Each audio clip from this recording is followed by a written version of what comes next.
Yes, thank you everyone for joining us today.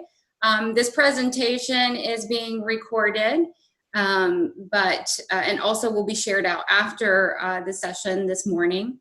A couple of housekeeping items. We have a chat box and Q&A at the bottom. If you have any questions during the presentation, please make sure to put it in the Q&A. We do have our co-host Carly, who is also with Peace River Center, attending and managing that Q&A for us. Hello, Carly. Good morning. I am Ileana Knis, Director of Development and Community Relations for Peace River Center. And we're gonna go ahead and get started this morning. So thanks again for joining us.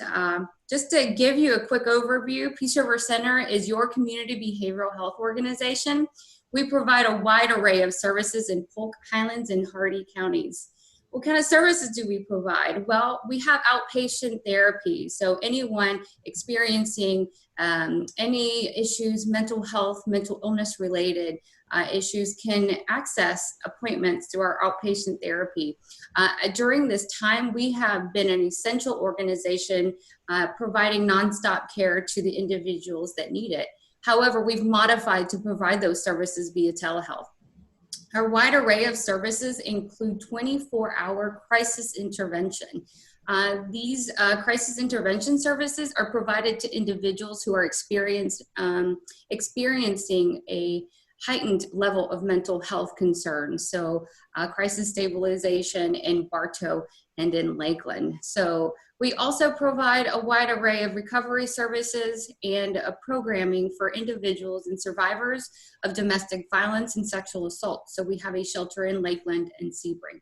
So when we talk about Peace River Center, I always like to say that we are an organization providing a wide array of services for any level of your mental health and mental illness concerns. And we really are here to support our community and support the mental well-being of all. So with further ado, today you are joining us to learn more about some coping skills in transitioning into adulthood. I definitely wish I would have taken this class back when I was 18, 19 years old. I mean, we all struggle. As an adult, I struggle. So transitioning from day to night or night to day, however it goes. But Kirk has been a long-time director at Peace River Center. And I know many of you already know Kirk, but he's been with Peace River Center for over 20 years and was responsible for creating the crisis response team. Yeah, Kirk. So Kirk holds a master's degree in social work from Rutgers University in New Jersey and a bachelor's degree in psychology. He's a licensed clinical social worker in Florida and is also trained crisis hostage negotiator and a certified field traumatologist.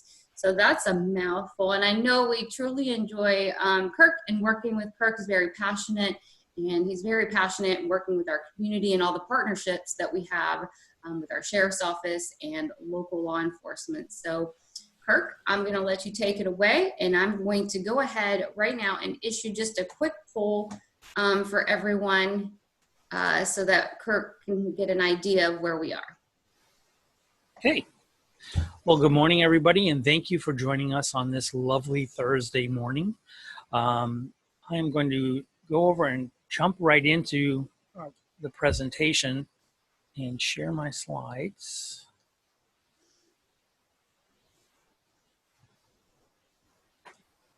All right, so everybody should be seeing a title slide there that says Coping Skills for Transitioning into Adulthood. If you see anything different, please somebody give me a shout. Kirk, it looks like you have a little bit of 19 to 21-year-olds. You've got parents and you've got higher education leaders. So, oh wow, you've got the full even base across the board, right? All right, thank you. Are you able to see the slides, Ileana? I am, thank you. Okay, you're welcome. Thank you. All right, so I absolutely love this title photo of this young lady. They're kind of like, not so certain. And well, that is kind of the epitome of transitioning into adulthood is, I'm not so certain about this. This is something as a kid you dream about, one day when I grow up, and then all of a sudden it's getting closer and closer. and it becomes a very frightening prospect, frightening prospect. So let's see.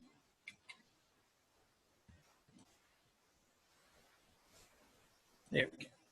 All right, so we're going to look at some of the pressures of becoming an adult, or basically through this transition phase. Where, as I do this, come up with a plan. So some of the highlights that I'm getting into talk about how you can start to create a roadmap for yourself, or help parents or the adults in your life kind of help you create that roadmap in this process. Also, when we get into more the emotional aspect of some of this, we're going to stop and look at some signs of when it is appropriate to get help. So we'll get into that. And for those parents, caregivers, adults who are of concern, for you going through the process, what are those opportunities that those around you can assist you in this process? So these are the broad scopes of what we're getting into. And first, I want to start off by talking about the brain development, or your overall development, because this is a very, very tumultuous time physiologically and emotionally. We all struggle through this. And some of the things that are pretty important to understand here is, first and foremost, the stage of adolescence really did not get recognized until the early 1900s as a separate developmental stage.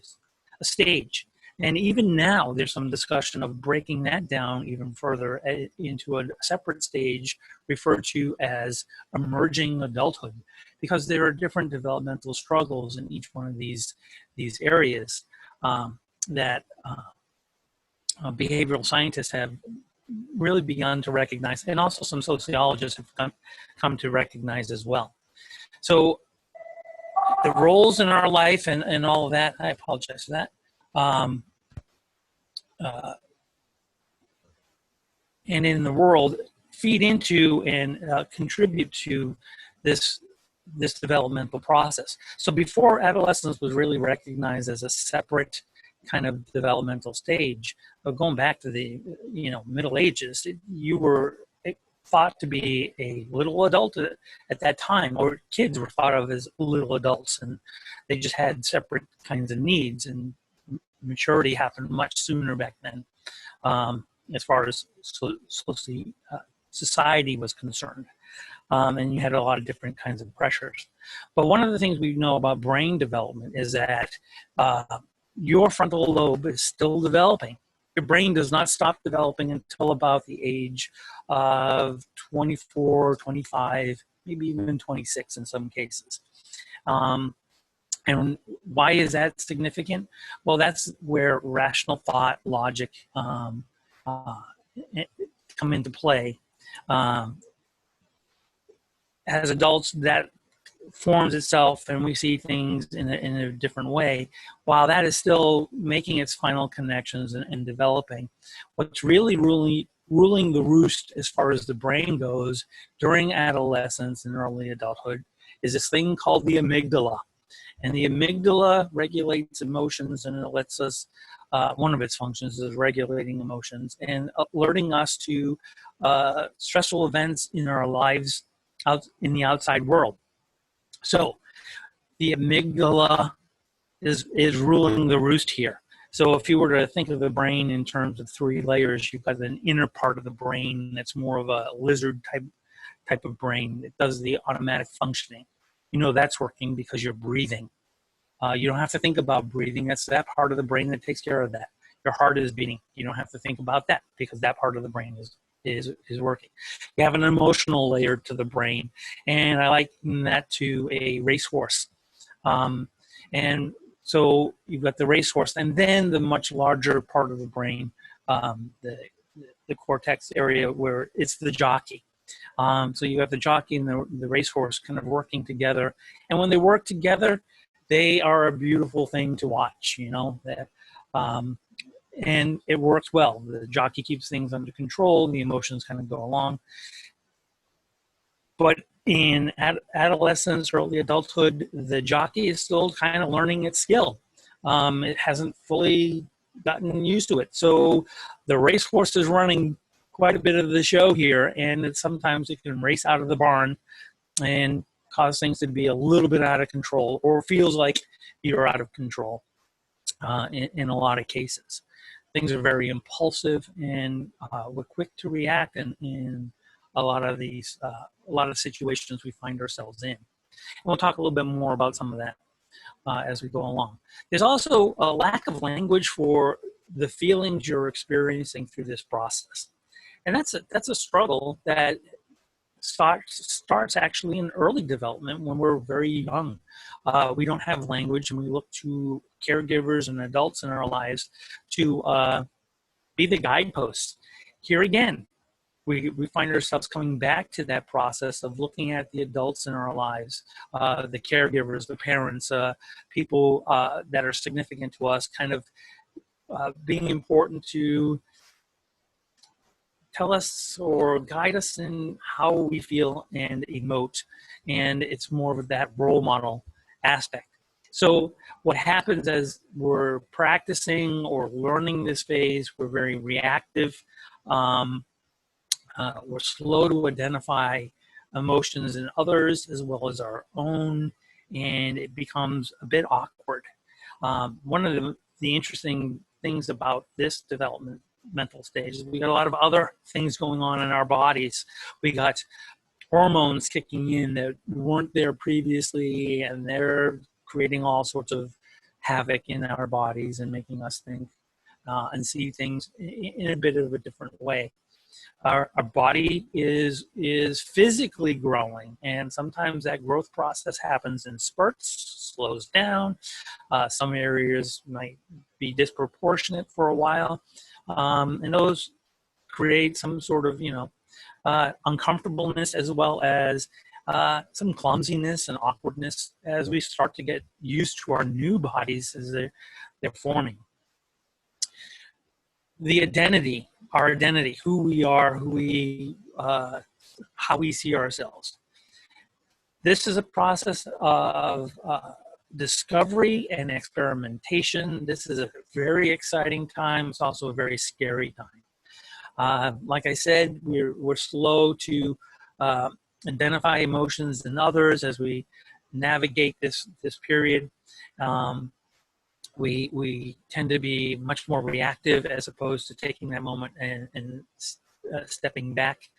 And this misinterpretation can cause a great deal of awkwardness, flare-ups in disagreements, and even arguments.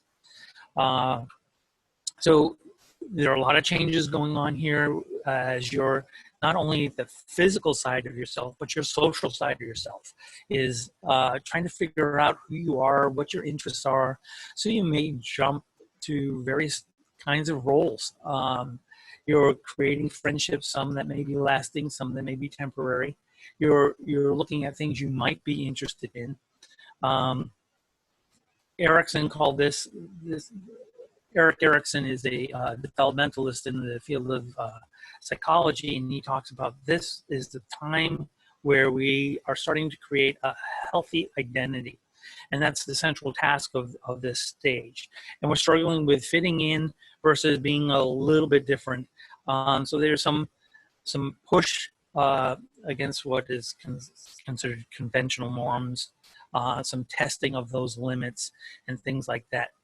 It's a time of differentiation. We want to separate ourselves from the parents, and I want to say differentiation is not rejection. Okay, it's reconfiguring, re-understanding, re-examining of things that our parents believed in, our value systems, and we're testing the waters. We're balancing all that out. That whole process is very important in our decision making as we become adults. Now, through this process, as the identity is developing and we're testing out different waters and our emotions are all kind of on an eggshell, if you will, what happens is young people at this stage are very vulnerable to stress and the events going on in the world and in their life. We're starting to get a more global perspective on things, and what we see and hear about causes great concern. It's not that adolescents or early young adults are not concerned. They're very, very concerned, and sometimes more in tune than others as to what's going on around them. So with that sensibility comes an increased risk for depression, increased stress for other types of emotional illnesses. There's also an increased risk for suicidal thought process, and unfortunately, statistically, this is a very tenuous stage for a lot of folks, especially if that process starts to creep in. Suicide is the number 2 killer for our young people. And when I say that, the American Association of Suicidologists recognize young people as 15 to 24.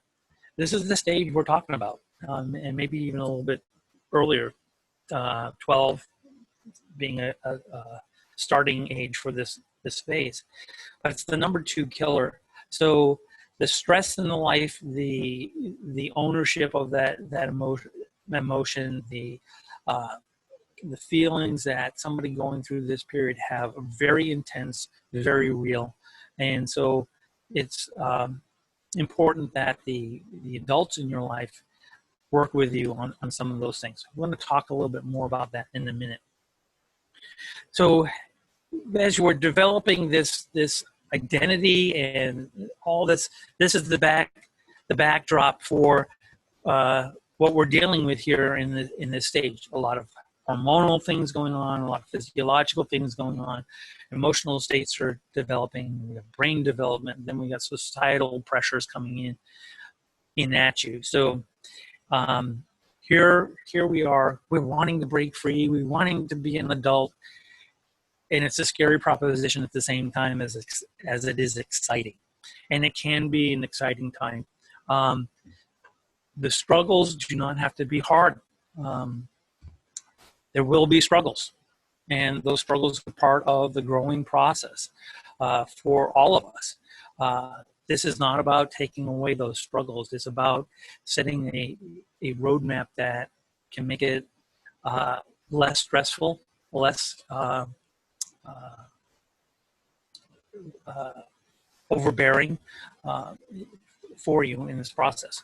So one of the first things we want to take a look at here, because this is a major part of adult decision making, and that is making effective and informed decisions when it comes to our finances.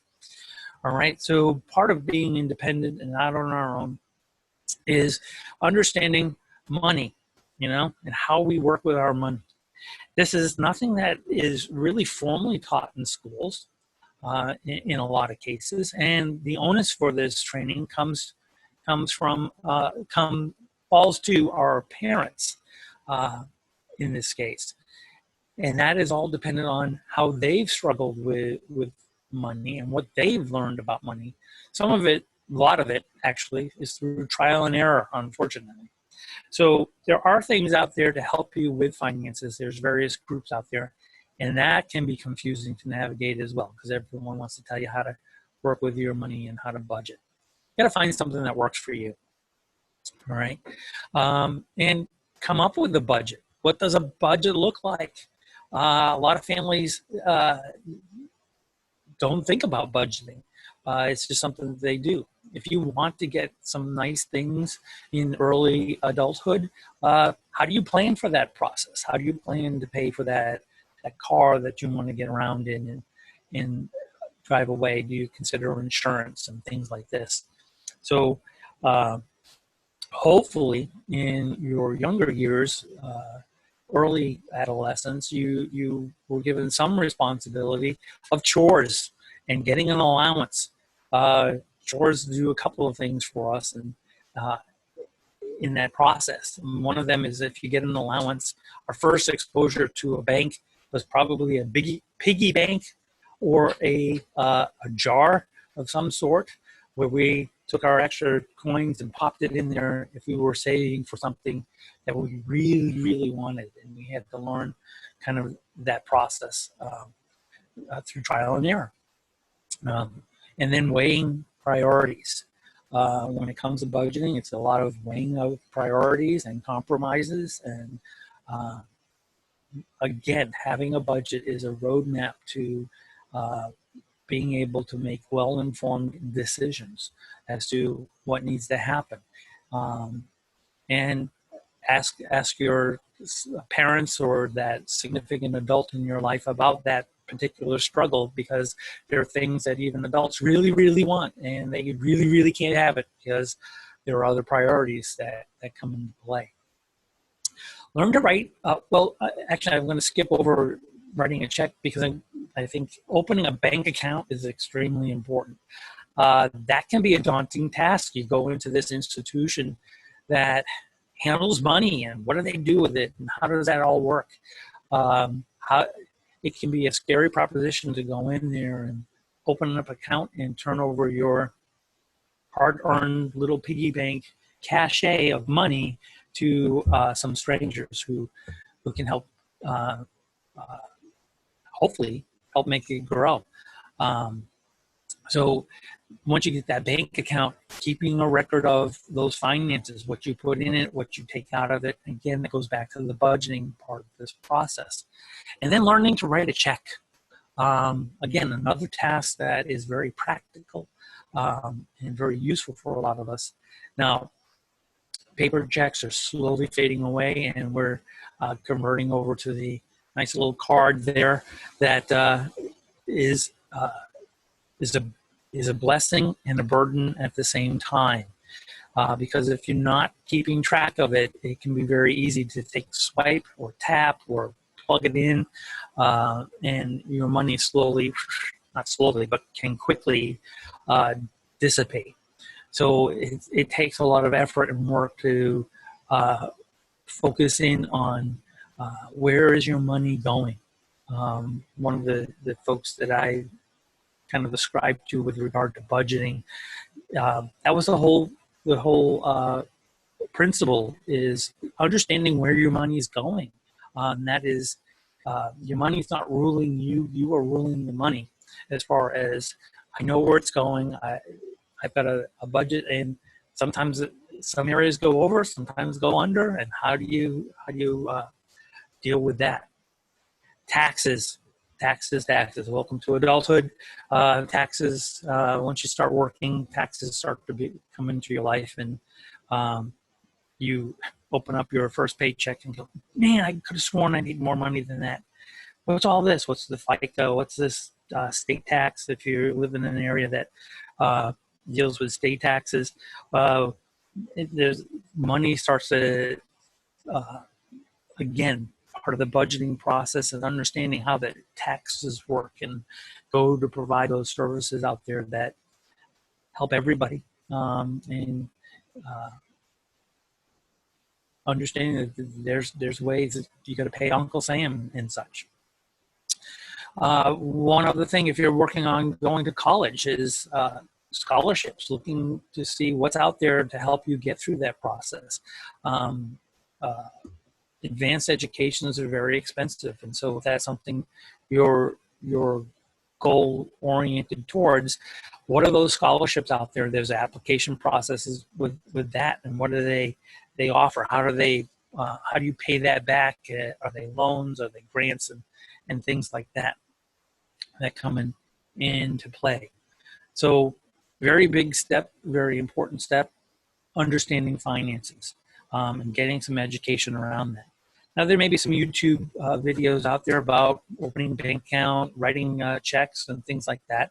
Those would be useful. I would encourage you, since a lot of lot of folks who are watching this are probably more savvy at what's out there on the internet, is proceed with caution and weigh out what is accurate information and what is misinformation with some of this the stuff that's out there on the internet. So healthy living is really a conglomerate of some key things, and I want to take you back to the basics. So when we talk about healthy living, again, this is something we all have to think about. As an emerging adult, you want to start looking at, okay, well, where are my meals coming from?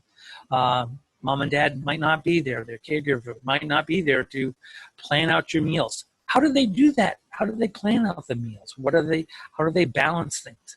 Something as simple as going to the grocery store. How do I pick a grocery store, as a matter of fact? There's so many to choose from out there. Very often we choose whatever we're comfortable with and what we've been exposed to. But look around. Look for the bargains. Look for what you're comfortable with. Publix is a key one in our area. They're a good group to go out there and utilize. And the grocery store is a wealth of information, and sometimes it can be information overload as far as how to plan meals, how to shop for certain things, what are these deals that I can get, the 2-for-1s, things like that. Plan it out. Now, along with that comes, how do I prepare the meal? Yeah. So there are many conveniences out there, and they may not necessarily be healthy for us. A lot of processed foods are quick and easy, but do not help us in the health department very well. So learning to pick out fresh fruits and vegetables. How do you recognize that something is ripe and ready to eat? How to prepare those certain things? Again, look to your caregiver or parent, or if you're interested in different foods, you might be trying out different stuff. Exotic fruits, exotic vegetables that offer a lot of good, healthy things for our body. Look them up on the internet. And like I said, Publix is very good. A lot of, not just Publix, but some of the others also are pretty good about putting up signs that tell you a little bit about the fruits and vegetables that you can get, and how to prepare them and what to look for. So check their websites out and things like that. They also have tips on how to cook some meals, some simple meals, nothing too complicated. And some of these things aren't very expensive. So how do I eat? Got to plan a meal, and you got to plan it out for the week. And again, that goes back into the budgeting. How much do you put aside for your food expense? And that's probably going to be one of the larger expenses in your life, is how much of it goes towards our nutrition. All right. Sleep is a very interesting area to focus on, especially for folks in this developmental stage, because it's very different than those of us who have moved on into the more mature area. As far as sleep goes, you want to keep a regular bedtime schedule.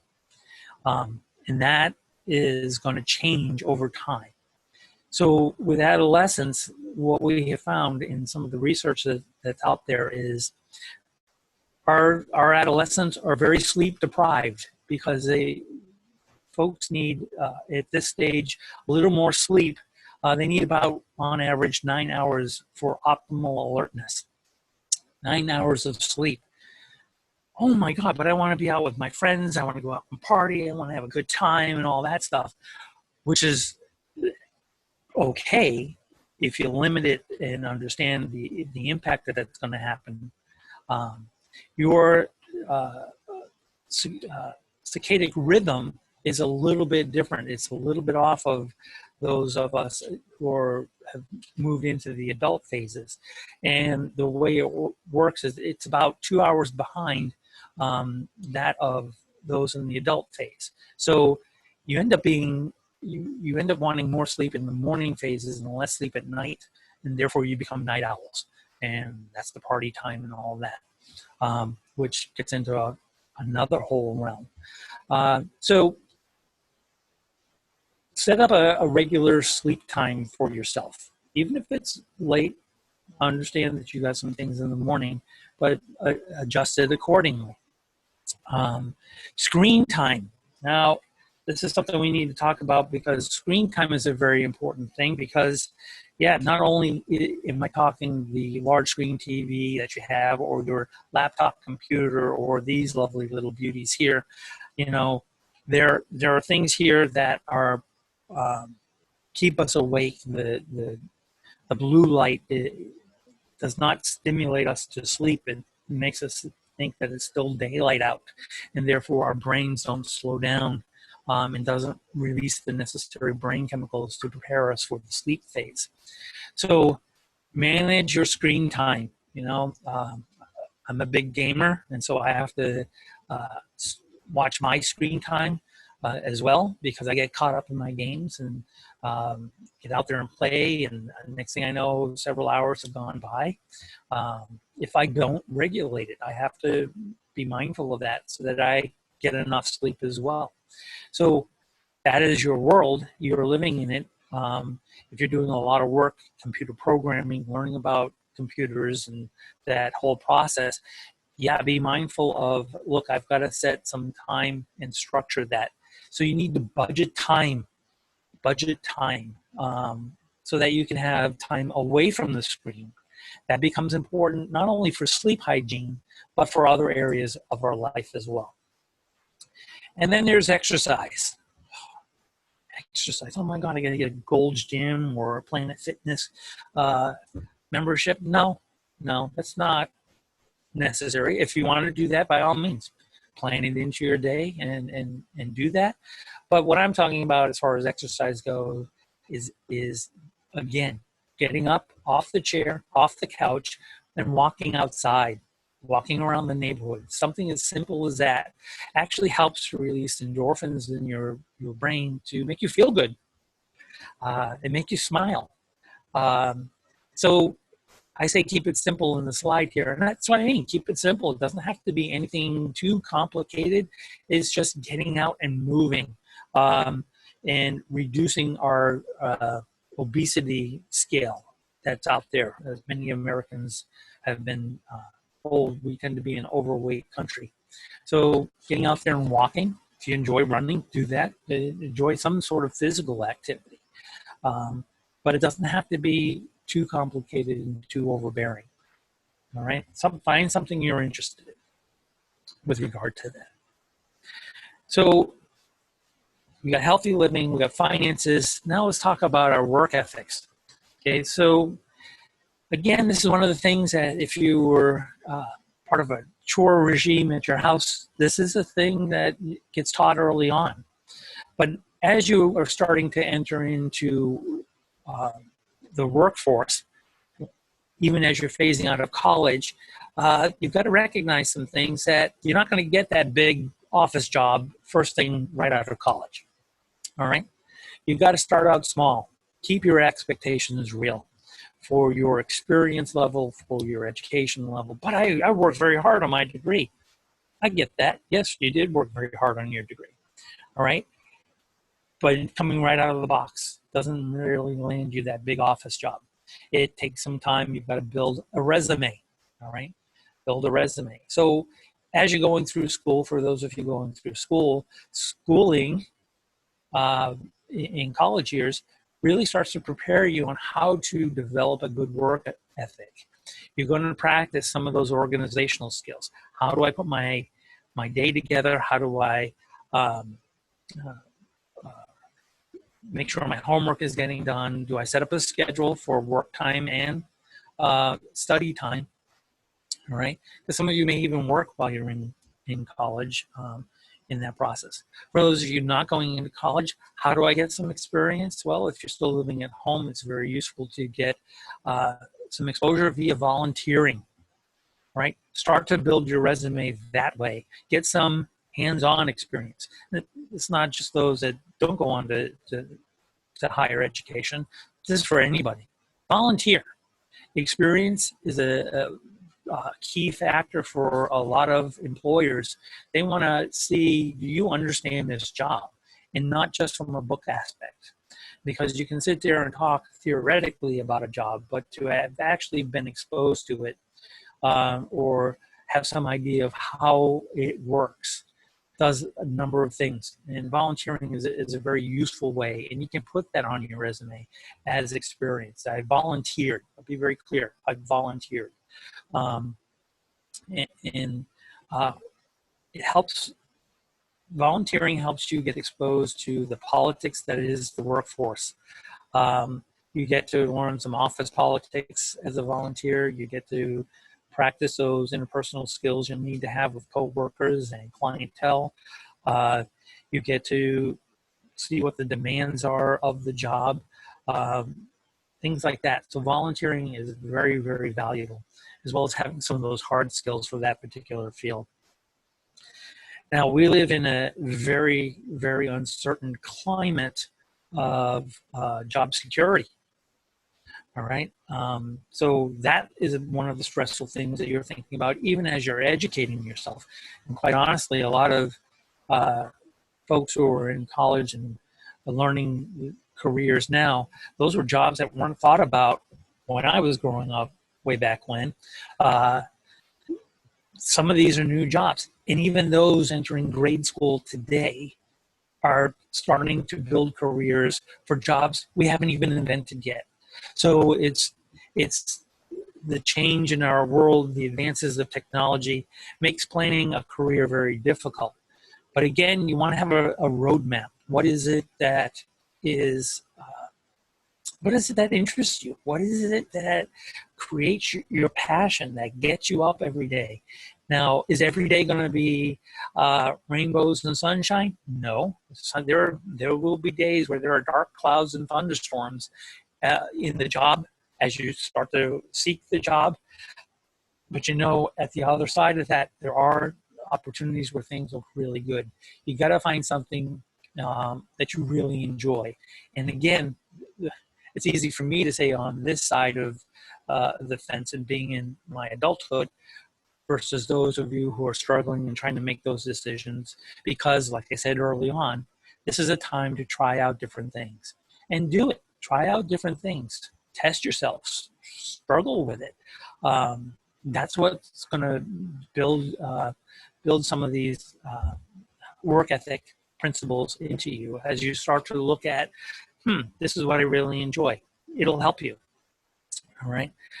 When I talk about learning some of the soft skills that you can learn through volunteering, or even getting your first job, or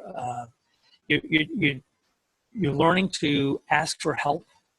Now, if you're a helper like me, we're not very good at asking for help because we like to help others, and we sacrifice our needs versus the needs of others, which isn't always a good thing. So that's something we can, if you're going to be a helper, you need to be mindful and aware of. But don't be afraid to ask for help. That's you learn that dance and those politics in the volunteering process, in the early stages of the job. That first job may not be the job you stick with for your entire life.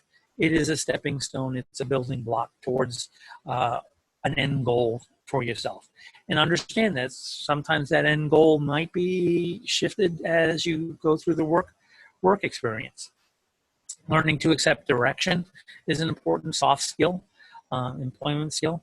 Dealing with conflict. We're going to get into some interpersonal skills here in a moment. But even more importantly, during this process of finding a job, volunteering, and all of that, are certain things like learning how to dress. You know, you can't dress for a job interview like you're going to go hang out with friends, or going into work dressed up as if you're going to hang out with friends. All right, you've got to understand that first impression is pretty important, and dressing appropriately for the task at hand. My daughter, for example, she is in a career that is very different than mine, and the work process is more of a contract kind of work. So she jumps from one project to another project, and for the most part, the dress code is a little bit looser than the business casual that I'm used to, or even the more business attire that I'm used to. So talking to her or coaching her through that process about, take a look at what you would wear every day on that job and then dress it up for the interview and whatnot, so that it's more appropriate. Learning time management skills, showing up to work on time, being prompt, being prepared, things like that. So these are all things that come out of volunteering and setting up a routine and a schedule. So let's get into those interpersonal skills, because those apply across the board. What's very important, especially for this day and age, is understanding and utilizing social media appropriately. We do a lot of interchange of interpersonal interactions, through this process, the Zoom process, the computer, whether it be Zoom, Instagram, Facebook, if you're still using Facebook, Snapchat, things like that. Those are key communicative tools that have been very useful for us to be social on one level. Interpersonal skills are multi-layered. Being social is multi-layered. And that is just one key layer of staying connected. While we may be somewhat connected, we're losing out on some things if that is our only form of communicating with each other. You do need to find those opportunities to get out there and do some in-person interaction. Why is that important? Because there are many things that happen in an in-person interaction that you cannot pick up through a camera. All right. So for example, this whole presentation, I am one that really likes and feeds off of physical participation, the dialogue, the eye contact, the head nods, the body language that takes place that is nonverbal. It gives me instant feedback as to, hey, is this information really useful? Do I need to talk more on this particular point? Is that joke funny? Is that joke not funny? All those kinds of things that I cannot pick up on because I'm looking at a small little circle in my presentation here. I can't see you necessarily. So there's some aspects to this that are useful, not so useful. So that in-person stuff are all those skill sets that you learn when you're in person. So you need to set up opportunities to have that social interaction. Now, one of the key things about social interaction has to do with how do we converse with one another? You need to know everything? No, because there's a lot of things going on in the world and we have a lot of opinions, and being educated on all of it is a daunting task. But if you know a little bit of something, it's always interesting to at least start a dialogue that way. We're right now in the midst of an election, so a lot of people are talking about politics and social topics. And there was a debate last night. Did you watch the debate? Do you even know the debate happened and who was it? Those kinds of things they help you to introduce a conversation with somebody, and to be able to carry that a little bit does require something called listening. All right, not just hearing, but you got to listen, and that means taking a step back and listening to what the other person is saying. Not only the words, but seeing their physical characteristics as they dialogue with you about what's going on. You can usually tell somebody's impassionate about a particular issue because our body language changes. We become much more animated in that process. That's something you can do in person only, not necessarily through this process.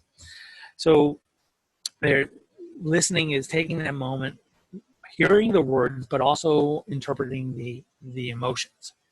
As I said earlier, a very difficult task during this developmental stage, because our emotional reaction is very reactive as opposed to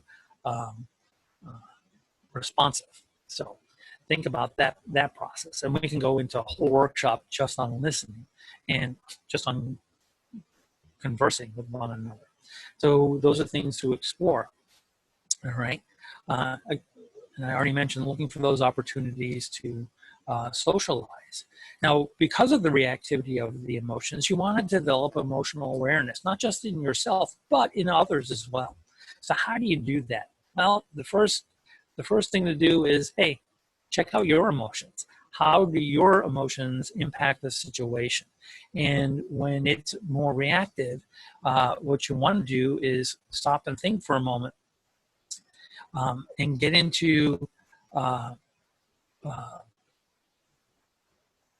a thought process of being mindful of your emotional reactions. Okay, so there's a field within the counseling field of mindfulness. Right? It's a very useful set of tools and skills and approach to certain things so that you become aware of a very conscious decision-making process of, I've got this emotion going on, this is how I'm reacting and thinking about it. Am I going to change it or do I continue? So you're making some informed decisions about where you're at with regard to emotions. So if you start to feel something and it's more of a reactive kind of process, I want you to practice what is referred to as the stop method. Yep, stop. S-T-O-P. Okay, the stop method is very simply this. When you're having that kind of emotional kind of aspect and it's more reactive, first one, S, stop. Stop for a moment. Think about what's going on there.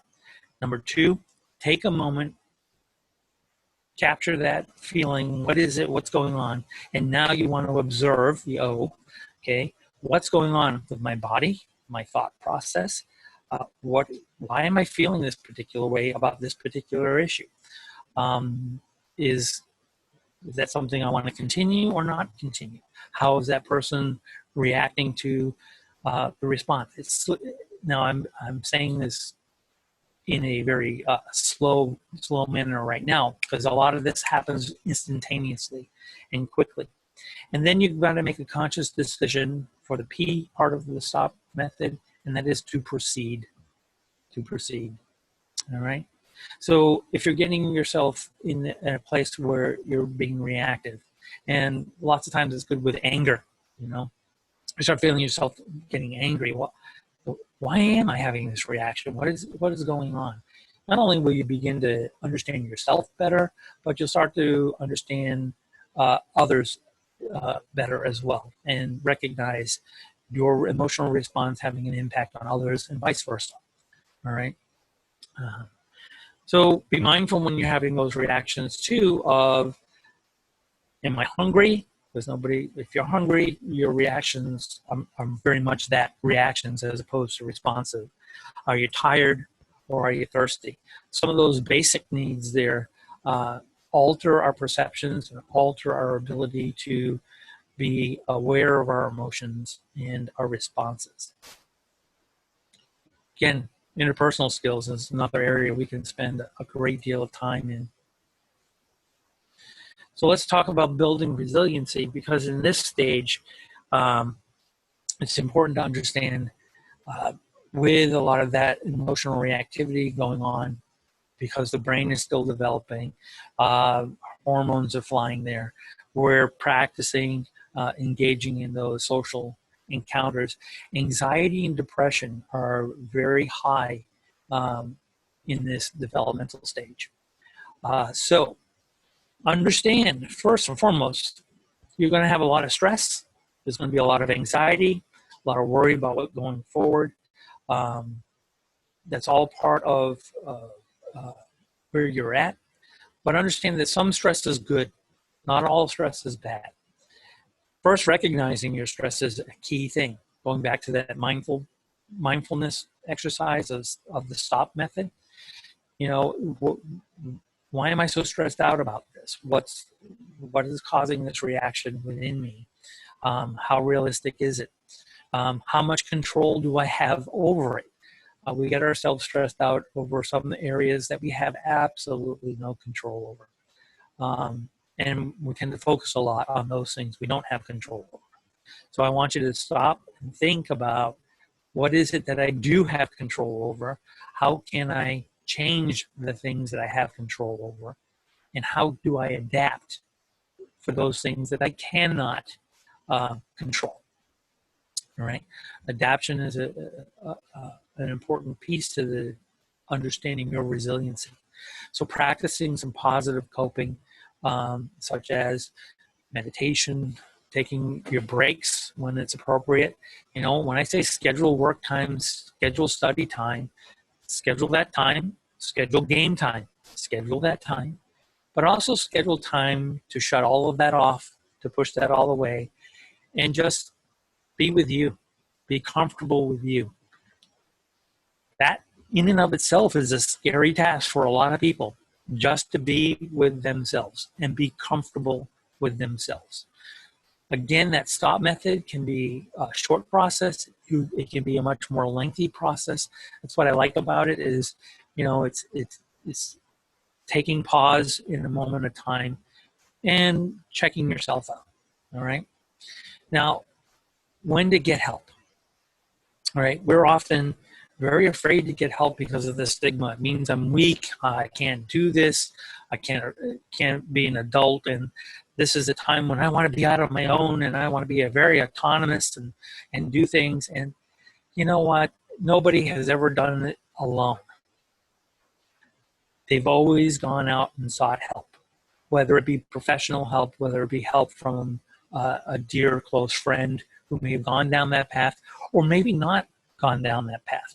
Because sometimes struggling through an issue or struggling through a process with somebody else helps to reduce the anxiety. But that takes talking about it.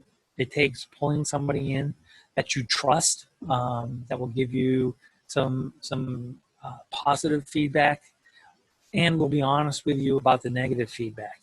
Okay, not somebody who's always going to tell you you're always doing good. You're always doing good.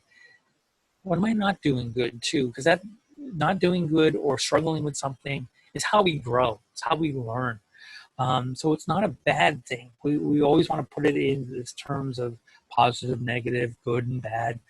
You know, it's the language we have that limits us. How is this process negative? If I make a mistake, it's okay. And the adults in our lives need to learn that as well, that it's okay, that there's going to be mistakes and struggles, and the adults in our lives want to help us. Parents especially, they want so much for, we want so much for our children that the scariest part is setting you off into the wilderness on your own and watching you struggle, and sometimes you fall. And when you fall, you've got to learn to help pick yourself up. Because we'll want to, as caregivers and parents, we want to rush in there. We need to, you know, as parents and adults, we need to recognize that, you know, there are times that it's appropriate for us to do that, and there are times when it's not. And so part of that growth, that's what I mean. When we fall, we build ourselves back up, we pick ourselves up. That's how we learn. That's the struggle I'm talking about is, oh, if I stumble here, how do I do that? When I do a course on stress management, I always talk about developing a stress management plan. And that in and of itself can be very stressful. So you want to develop something that is useful to you, whether it be doing that exercise or spending that sliver of time to go to the gym or what have you. Exercise is very useful and can be a useful part of the plan. Do you meditate? Do you take that opportunity to meditate? Yoga is a good one. That can help you kind of be some sort of stress relief, and not very expensive. You know, there are lots of YouTube videos out there on how to practice yoga and things like that. You can do that in your house, in your apartment, at a park, wherever, those kinds of things. But develop a plan to, again, be aware, be mindful of when your stress level is getting high. What do you do? Don't snuff it down. Don't stuff it down through drinking, avoidance. There are times when you have to put it aside if you're in an immediate situation, but remember to come back to it and work through that. Develop those positive coping mechanisms. to build your resiliency, right? And then there's this whole area that's rather huge, and that is the basic life skills. You know, that's an interesting area where you get some areas you get some formal training in, and others you don't ever get formal training in. This is a life skill of, how do I do laundry? Oh my God. How you look at that machine and you go, what the heck? Just throw it all in, and next thing you know, all your whites are pink, and that's because you threw something red in there. And that can be, what did I do? Trial and error. You learn a lot there. The significant adults in your life, that role model, can help you with some of this stuff, and you may not even think about it until you come across it. You know, changing a tire, that's a good example of your car, because a lot of us have cars, or even changing a tire on a bicycle. I mean, changing a tire is changing a tire. How does that all work? Some tires are more complicated than others and things like that. But take a moment, you know, that's a learning opportunity. Go outside, look at your car and go, I wonder how do I change that? How do I lift the car up to make that all happen? You know, things like that. Using a fire extinguisher. How many of us learn to use a fire extinguisher in our lives? You know, and that could be a life-saving tool, or a property-saving tool. You know, you earn money to get your stuff, and you get it into a place. And house fires are horrible things. Wildfires in general, horrible things. They wipe out everything. But how do you use a fire extinguisher? And simple home repairs. There are tasks that you're going to need to have somebody come in and do the repairs for you. You can learn some of that stuff. YouTube can be quite helpful. Heck, I used YouTube recently to learn how to fix a part on my vacuum cleaner. A vacuum cleaner of all things, right? But it's amazing what's out there, because not only did I learn how to fix that part, but I could disassemble my entire vacuum cleaner and reassemble it based on this one guy's video. Amazing. Hundreds of parts everywhere. Yes, it does work, in case you're wondering. My vacuum cleaner still works, yes. But again, some of it's trial and error. It's looking and learning from other people out there, you know. And this is a short list. There are other things out there. Some of the stuff that we just talked about get into some of those life skill areas out there. So those are the broad strokes of things that we need to focus on. There are some additional things we need to cover here, and that's the caregiver area. Sorry, I got a little distracted here. Caregivers are extremely important when you're reaching out for help. How can they provide help and support? Well, they can be that listener, that sounding board for your emotions. They can, again, it's got to be somebody you trust to do that. If it's not your parents, hopefully it's your parents, but that's not always true for everybody. Again, having a relationship with your parents at a later stage it's like any other relationship. It's a little bit more intimate in many ways. But how do you have that relationship? Sometimes there's some toxicity there that you need to be aware of, and you have to balance that out. And that is something you can learn through counseling, talking with others to help kind of guide you in those rough spots. But there's caregivers or parents or even mentors out there that you can work with. Find those opportunities where you can share your feelings and what's going on, and help you with that mindful process. As you're going through this stage, you're in transition of still living at home and maybe beginning to live on your own. Parents and caregivers need to have clear rules and expectations, that it does include appropriate consequences in those situations. But it needs to be clear. It can't be vague, and it can't be wishy-washy. have discussions and listen when you're facing certain issues, you know, some of those struggles you're going through. The adults in your life need to hear what you're struggling with, and be that support for you. Parents, caregivers, mentors, listen.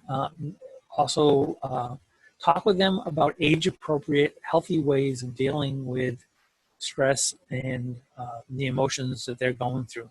Understanding that it can be a very dramatic time and it can be tumultuous in many ways. But hear through some of what's being said there. There are emotions going on there that are pretty important for folks to struggle with a little bit, but also they're trying to get it under control.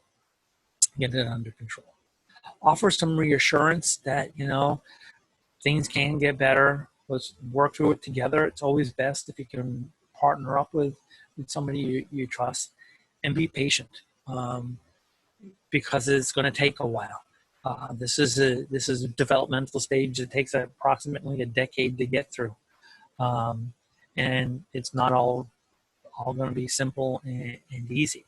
So, as a parent, as a caregiver, as a mentor, we have a responsibility to, you know, guide our loved ones through that process, guide the young ones in our lives through this process. And even if we've got some hard lessons that we learned from, we can impart that onto them. They may take it, they may not, but we can't be offended when they don't take it. We got to understand that they've got to learn and struggle a little bit themselves. Now, I also understand there are certain folks out there with some additional needs, and that's important to consider as you're moving into adulthood, because now you've got additional struggles in breaking away on your own. So you want to be able to build some self-determination on your part. The other part here is self-advocacy, because you've had an adult in your life or a caregiver in your life who may have been very important in advocating for your needs, your special needs. You've got to be able to articulate and share those needs that you have as you break into the adult world. As you go on to jobs, how do you identify your disability that you may identify with, and, you know, say I need certain things to do my job well, to succeed in this particular area. And advocating does not mean arguing. It means saying, this is what I need, and this is what I understand the way I work and operate. So that's important. Develop those social outlets.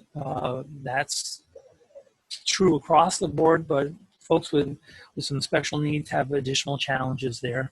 Look for those community supports and networks that can help facilitate those social outlets for you.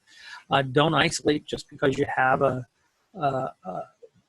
special need area that you identify with, you know. Young men with disabilities, you need to register with Selective Service at age of 18.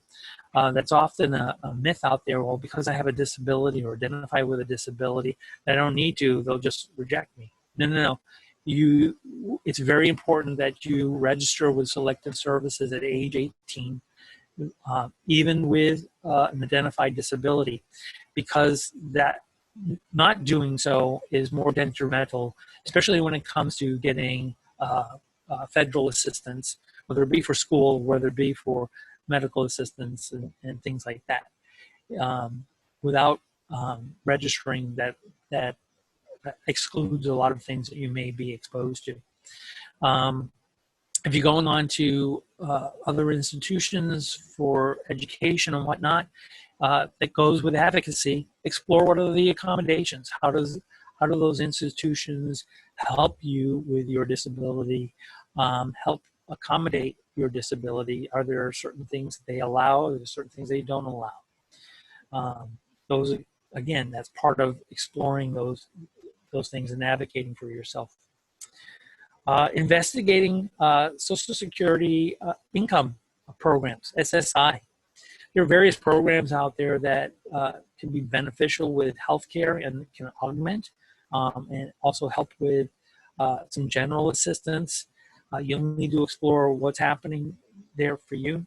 There's also a program called PASS, which is a program that helps you become self-sufficient, and they can help you get back into the workforce if that is a goal for you.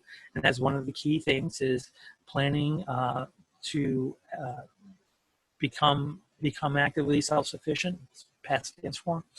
So understanding too that may reduce some of your benefits that you get from SSI because you're going to be entering the workforce, or can you enter the workforce? So this helps plan and your education around that and do that. Also, as you start to break away, you need to be aware of what are the healthcare needs that you have, and how does they get paid for? What is the insurance? What is covered? What are the needs you have? So you do have to come up with a plan for your healthcare management. That's really true with everybody, but even more important if you have some special needs out there, is understanding how to navigate some of that stuff. Now, there are plenty of services out there that can help you with that. I know that can be confusing and daunting because it's asking for help. And that, again, goes to advocacy. You've got to be a strong advocate for your needs and understanding your needs. Hopefully, a lot of you have very supportive caregivers, parents, or even mentors that can help you through some of this process. The internet is very useful here, but again, you've got to weigh up the odds of misinformation that's also out there. Look to the Social Security Administration website for some of the programming information, or even PASS, P-A-S-S, to find out what they offer and what you may qualify for. It's an application process, and this can consume a lot of time navigating some governmental aspects, and there's some limitations with it as well. So you've got to educate yourself a little bit on those areas, especially if your parents have been the one that have focused on that for you. You've got to start to take a look at that for yourself. So again, there's help out there as you're struggling through this. I can't share this enough. Please, this is our 24-hour emotional support line. It is 519-3744. It is part of the program that I operate here at Peace River Center. By all means, call for any type of emotional support. You do not have to meet Baker Act criteria, if you all know what Baker Act is. You don't have to have a severe mental health issue. Although, quite honestly, everything we just talked about falls in the realm of mental health as well.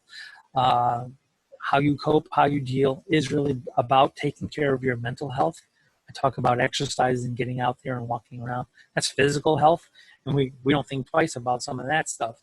Our mental health is, hey, knowing when to reach out, knowing when to advocate, taking a moment to stop and think about our emotional reactions to a specific situation, being able to have those interactions with other people and picking up on those interpersonal skills with them.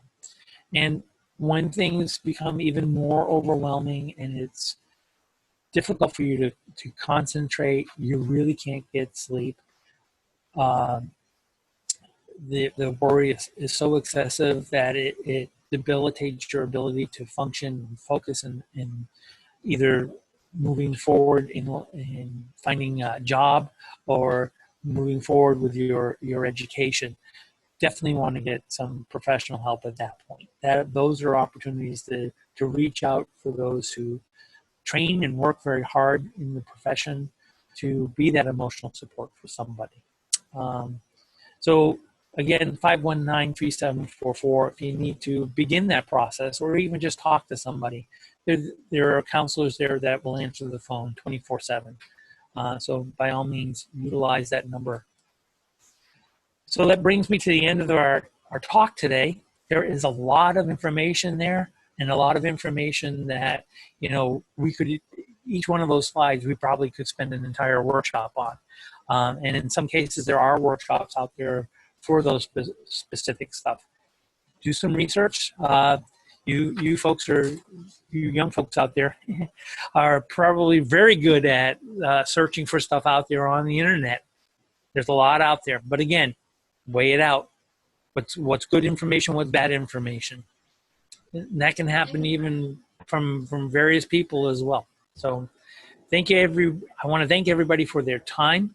If we have a few questions, I think we can take some questions and go from there. So I'm going to open it back up.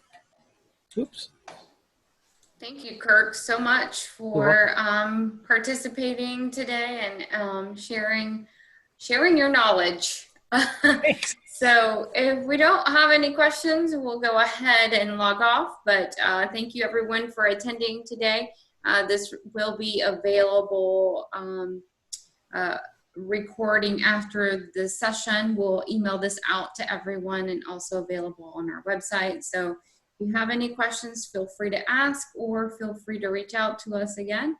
And you'll receive a survey as well after this session. So thank you all so much for joining us. And we also have more outreach webinars coming out. So just make sure you're keeping track of our website and our emails for all of the information. Thank you. Excellent. Thank you, everybody. See you later. Good day.